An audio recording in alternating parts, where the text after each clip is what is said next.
Dim eyelashes, though. Oh my god.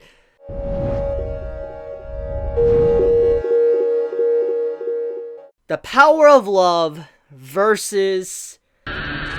Anyone else noticed in this chapter that Gentle and Brava's relationship and what happened towards the end with him having like his power up was the equivalent of a power up of love? Like love, it conquers all. It's a typical shonen, cliche that we have seen in countless other series. And seeing how the villain got this love power up, I'm like, yo, what? We already kind of seen this power of friendship already pop up in this series, but it was on the villain side before. And now seeing this, I'm just like, what?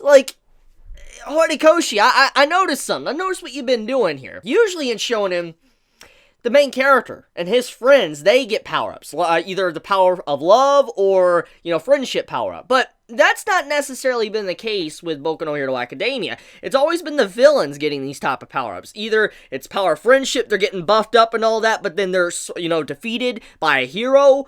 Or, the power of love, and also a hero steps up to kind of crush that, which is what we see going on at the end of this chapter, with Izuku about to take down Gentle, even though he received a power-up through love. I don't know, I really like something like that. It kind of like flips the table a bit. That's just my personal opinion. Hopefully I'm not the only one to notice that. But let's talk about La Brava.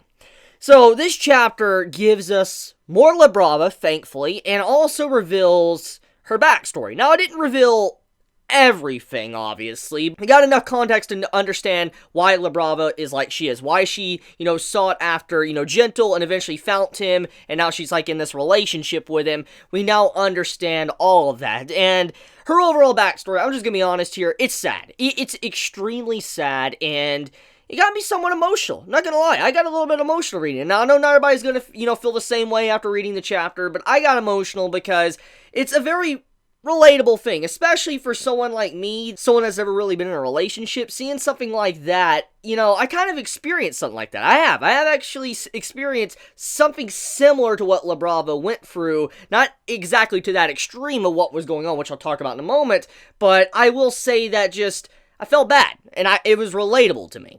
So, to get right into it, La Brava, when she was a kid, most likely in middle school at the time of this flashback, she finally worked up the courage to confess to someone she loved. She wanted to confess her feelings to someone, and she spent a lot of time working up the courage to, confess her love to someone. And then eventually she was called a stalker, creepy, the letter was weird, and it just, crushed her entire world.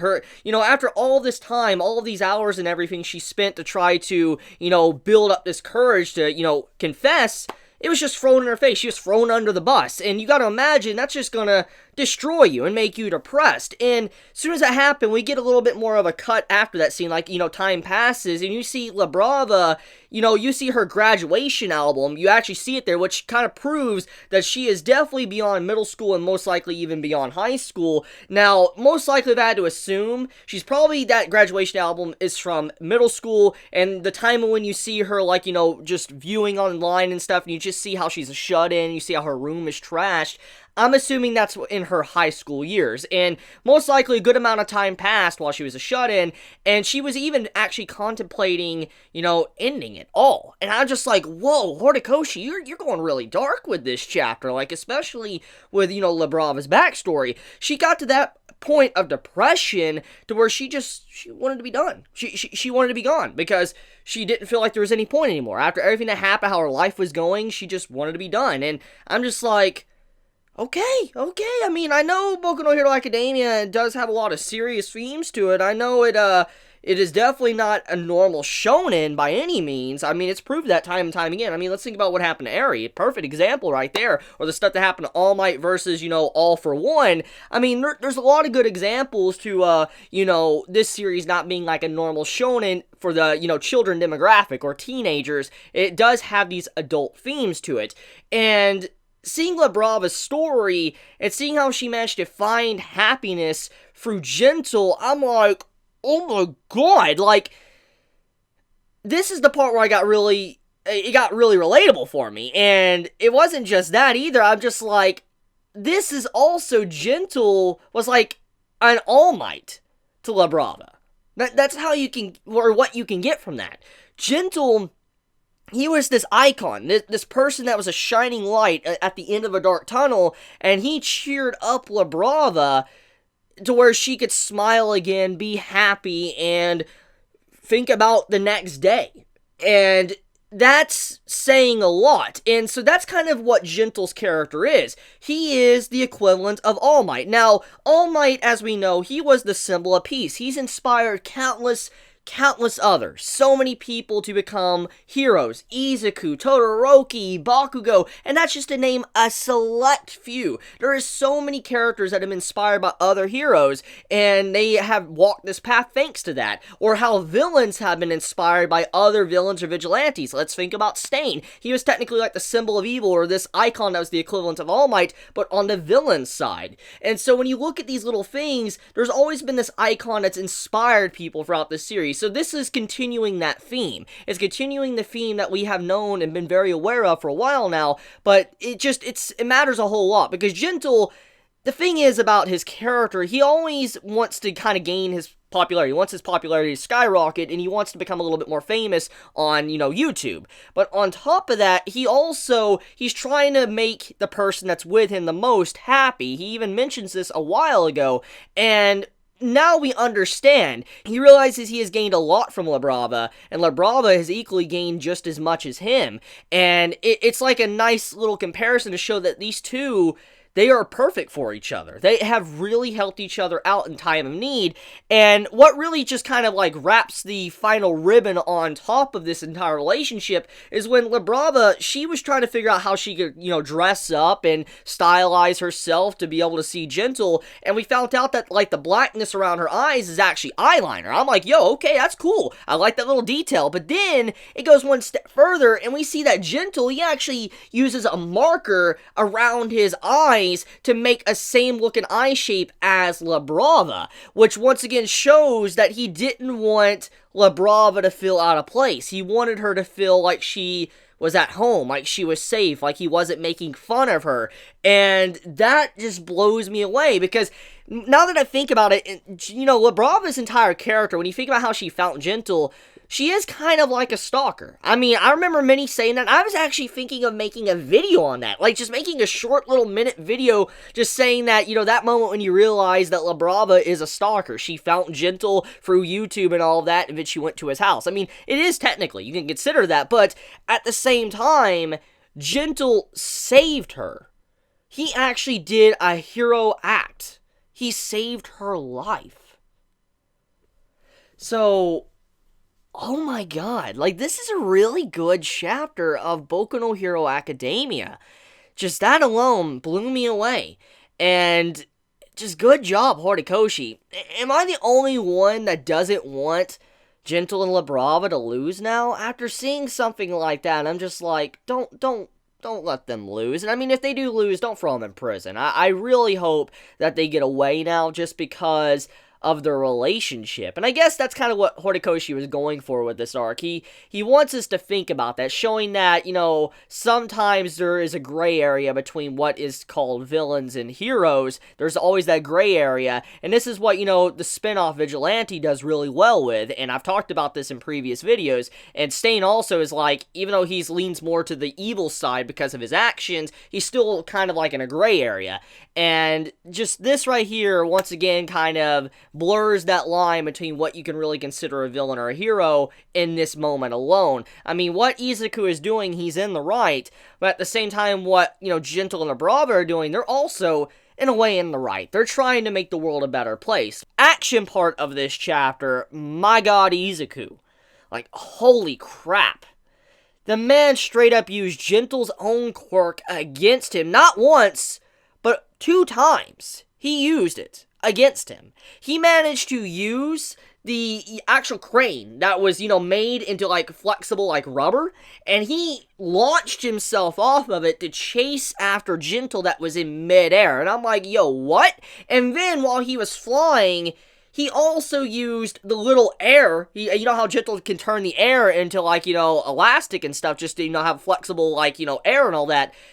you have it to where Izuku remembers where he could possibly put it, and he uses it to get over to Gentle. And I'm like, yo, what? Like, it blew my mind. Izuku's always used tactics. He's always been someone that has been very intelligent. We know this. This is a big thing with his character. But at the same time, he lacks in combat because he doesn't really know how to properly fight. But he does pay attention to his opponent. He knows how they are, and he's always been good at this. That's a big thing with his character. And so him analyzing Gentle and his patterns and stuff, that fits in. And him recognizing how to kind of go in there and attack Gentle and all that, I'm like, yo, Izuku, like, you right now, you're being epic person. I wish I could say other words because, YouTube, I can't say it. But just like, you're being epic. And he's being a true hero. So, yeah. Anyways, that final scene of the chapter when he flips around and he's about to use an air cannon at Gentle, I wonder. I really wonder if that's going to, like, defeat Gentle or if that really isn't enough. Because right now, Gentle, he's experiencing a power-up. Let's get into that. So, Brava, her quirk is honestly very simple, but it's really OP, actually. It's a really OP quirk. It wasn't what I expected. I figured it was going to be a flashy quirk that, probably overshadowed Gentle, and maybe that's why she didn't want to use it or something. I was assuming something like that, but that was not the case. Brava's quirk is based on the power of love. Now, like I said already in this video, it is cliche. The power of love, power-ups through love, that's a common shonen thing. But it's different because villains are actually getting it this time around. And Gentle, if he receives this, power-up from the person, like for instance Brava, he gains exponential amount of strength. And we don't really get to know how strong he is. It's not exactly clarified from Horikoshi himself. It could be the translations, or maybe Horikoshi just didn't want to give us a limit. But apparently, depending on how high the love is that Brava has for someone, that love is turned into strength. And so this is literally one of the most OP things when it comes to shonen. Like, just shonen in general, love is broken, okay? You can be a god. You can be the king of everything. You can literally be an omnipotent being in a shonen, but that does not matter when another character has the power of love on their side. I'm sorry to say, but that's how shonen is. I've seen enough shonen. I've read enough manga to know that. I watched enough anime, and if you have too, or even if you haven't, it's very common. It's just such a common theme. And so, Brava having that is bona fide the most broken ability. It is the most broken ability in the series. I know Eri is broken and all that, but I'm sorry. Power Love is the most broken when it comes to shonen. And so, her love is literally being put to the test. If she doesn't have strong enough love, then Izuku's gonna overpower Gentle. That's pretty much what it comes down to. That's the exact message here, is Gentle's OP strength, him overpowering his opponent, stronger than the love that Brava has for Gentle. That's the main message here. So, yeah. Now, I do like how Gentle states that he does not like to fight. This has been a big thing he's always said. And he says when he does receive this, he quickly gets away. Basically, he's done. He does not want to stay around. He's going to dash real quickly because it means that when he gets this, that he's going to have to fight to get away.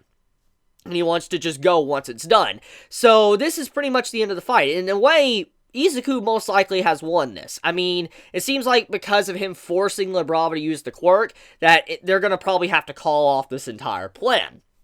But regardless if that is going to be the thing or not, or the case, the thing is that right now, Gentle is very serious, because he realizes what it means to get this ability from Brava. The meaning of it, the message, and he's definitely not going to let her down.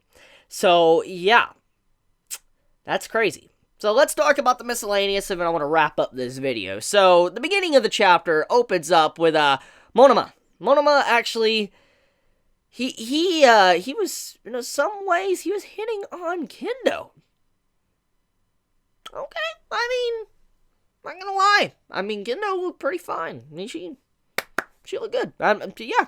I don't think she's the best. Mina last chapter was quality, but Yeah, Kendo's pretty nice, but I mean, this is a common thing when it comes to Horikoshi and his female characters. I mean, he usually has some very beautiful female characters, and they all have some really good personalities. I mean, normally, when it comes to female characters in shonen, they're typically very flat and just, like, not interesting at all, but all the characters have lively personalities, and I really like Kendo as well, so I'm glad to see that scene. It was just a really nice little sweet scene. And then after that, we get to see a little bit of an update status on Eri and, you know, what Togata is doing. And that entire little panel right there, it's so cute. I was just like, oh, that's so adorable. Just seeing little Eri and all that in the car, just getting ready for, you know, Izuku to come, you know, perform.